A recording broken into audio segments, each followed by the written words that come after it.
Have you ever heard a warning so strange, so unsettling, that you just had to ignore it? For documentary filmmaker Lena, that warning came from every villager she met in rural Myanmar. She was there to film ancient folklore, but all they wanted to talk about was one thing. Do not touch the Nat spirit gem, they'd whisper, their eyes wide with fear.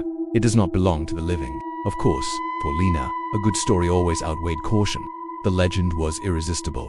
Deep in the forest, inside a ruined shrine, lay a gem supposedly cursed by an angry Nat spirit centuries ago. They said the gem held the last, dying breath of a murdered guardian. Anyone who touched it would inhale that breath and never exhale again. Pure superstition, Lena thought, but it would make for incredible footage. So, on the third night, armed with only her flashlight and a camera, she ventured into the dark forest. After hours of navigating twisted roots and unseen things rustling in the undergrowth, she found it, the abandoned shrine. Moss-covered statues loomed over a crumbling stone altar, and there, in the very center, was the gem. It was a stunning, vibrant green, pulsing with a soft light, almost as if it were alive, gently breathing in the damp night air. Lena raised her camera, her heart pounding with a mix of excitement and a sliver of dread she refused to acknowledge. She started narrating, her voice a hushed whisper. This is it, the Nat spirit gem. Locals say it still breathes. Just as the words left her mouth, something brushed against her ear, a soft cold whisper, Mintha, the ancient word for child.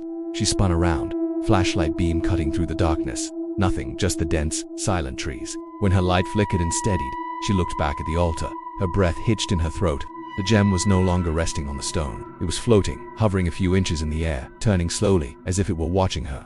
It's just an optical illusion, she muttered, trying to convince herself. She took a hesitant step closer, her camera still rolling. A wave of warm air washed over her face. But it wasn't just air, it was breathing. A deep, humid exhalation, coming directly from the glowing stone. Lena stumbled back, her scientific mind scrambling for an explanation. Then, in a terrifying, silent rush, the gem shot toward her. It stopped just inches from her chest, hovering, its green light bathing her in an eerie glow.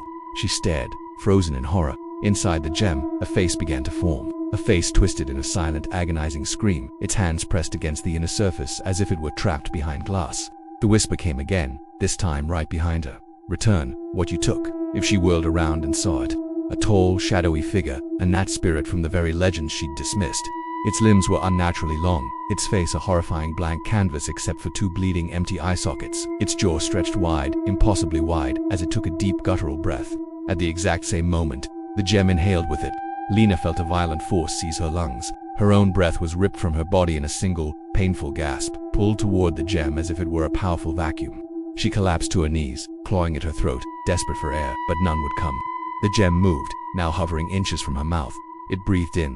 She could only breathe out, only out. The Nat spirit leaned down, its empty sockets seeming to stare into her soul. Your breath, for mine. Her vision began to tunnel, the edges turning black. The last thing Lena saw was her own face, reflected in the gem's polished surface, her mouth open, screaming alongside the first trapped soul. The next morning, the villagers found the shrine exactly as it had always been, peaceful, ancient, untouched, but for one small, terrifying detail. Inside the glowing green gem, a second face had appeared. Its eyes were wide with eternal shock. Its mouth was open in a silent, never-ending scream. On the ground, covered in morning dew, Lena's camera lay beside the altar. Its little red light was still on, still recording.